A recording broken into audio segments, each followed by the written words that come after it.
anthropology, psychology, doesn't matter what the topic is, literature. What we find to be the pinnacle or the essence of what makes a human being at its very core is the ability to love.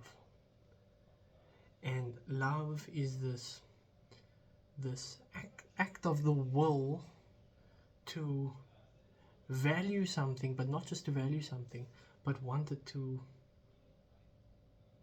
flourish as well, or even greater than the flourishing that we may obtain. And Scott Peck defines this beautifully as the will to extend oneself for the spiritual or mental growth of the other person, or even not the other person, even yourself. So I'm going to skip the argumentation for why love is the pinnacle, and whether it's religion, psychology, literature. Love calls us to something. It surpasses the valuation over fleeting pleasures. Someone may live a life of fleeting pleasure, food and money and sexual pleasure, and these things vanish, they disappear, they are temporal by nature. But when we read a poem on love, when we read the words in the New Testament, the words of Christ, the call to love your enemy, the idea that giving is greater than receiving, we reckon with this. We see the call to something, and it's to uplift ourselves and to look at the world around you with opportunity. Kierkegaard says that once someone walks in love, and he's speaking of this conversion into Christianity, this coming into the ways of Christ, when someone walks in love, the world presents nothing but opportunities to love.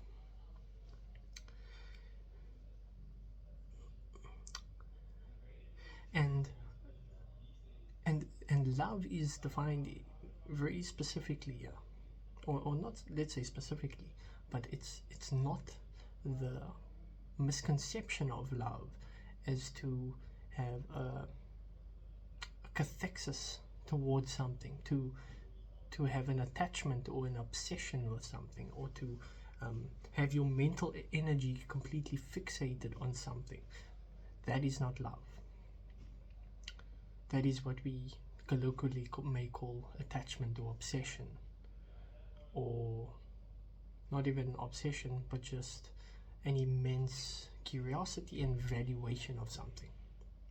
But I can call something beautiful, I can admire someone and still not love them.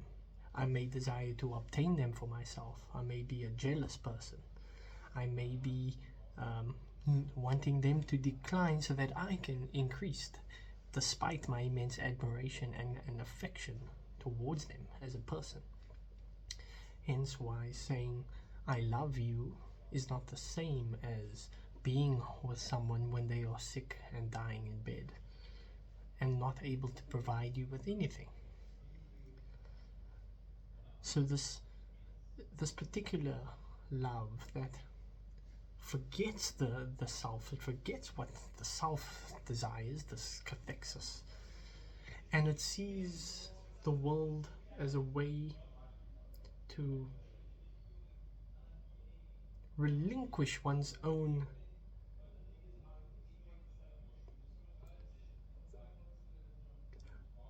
the soul almost destroys itself. And I'm going to go into some sort of Augustinian idea of distorted love, as in we have a desire to love. humanity. This is the greatest way of conceptualizing our anthropology, I believe, is that we have this image of God, this immense capacity to love. But when our love is fixed on ourselves, on our own desires and pleasures, when it's fixed on something temporal that may not last, or something that will lead us astray, but particularly that is rooted in our focus on the self, when our love is loving our own state of desiring to love, it becomes distorted. And what I was trying to say is, it becomes a misery. The soul becomes a state of misery. There's no better way to put it. And when you walk in that love, as Kierkegaard describes, when you walk in this self-forgetful love, the self-sacrificial, the I'm willing to give instead of receive, I'm willing to give myself for the other, I'm willing to see the world as opportunity to love. Forget me, but I can uplift other, I can uplift the world.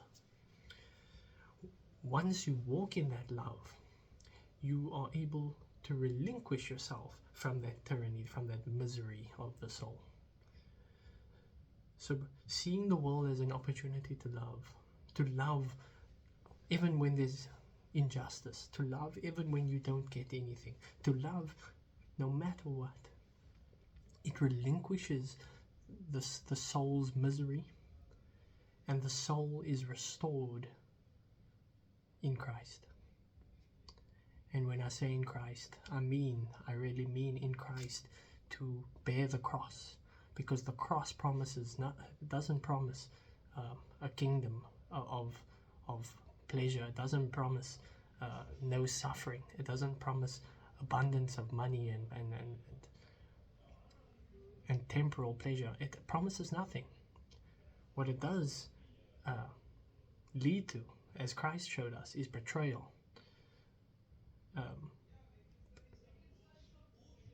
disrespect from the world, and outcasting, and being pierced and being tortured, and the cross can bring that.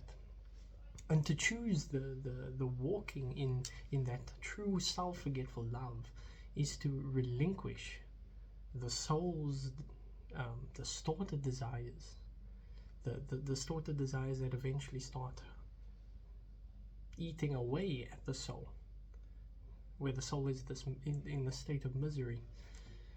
Once you relinquish that,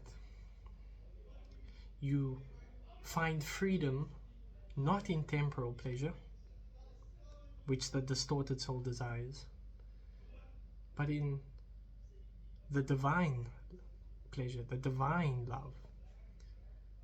And there is no better word here than the divine, because this state of love brings freedom within the temporal, yet it's detached from the temporal. It no longer clings on to an object in time, a feeling in time.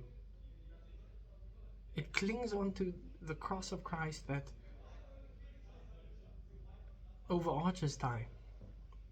And I'm speaking metaphorically here. But the self-forgetfulness, the self-sacrificial love, is not clinging to a firm temporal promise. There's no guarantee of anything. But you're reaching out in faith into this eternal promise that through self-forgetfulness, through the self-sacrifice, through giving without guarantee of receiving anything back, you reach into eternity with faith. You reach into this walking in love with the hope that this is the true state of the soul, because of the freedom and that divine pleasure that is received. Detached from the temporal, clinging on to the eternal love that has no temporal promise.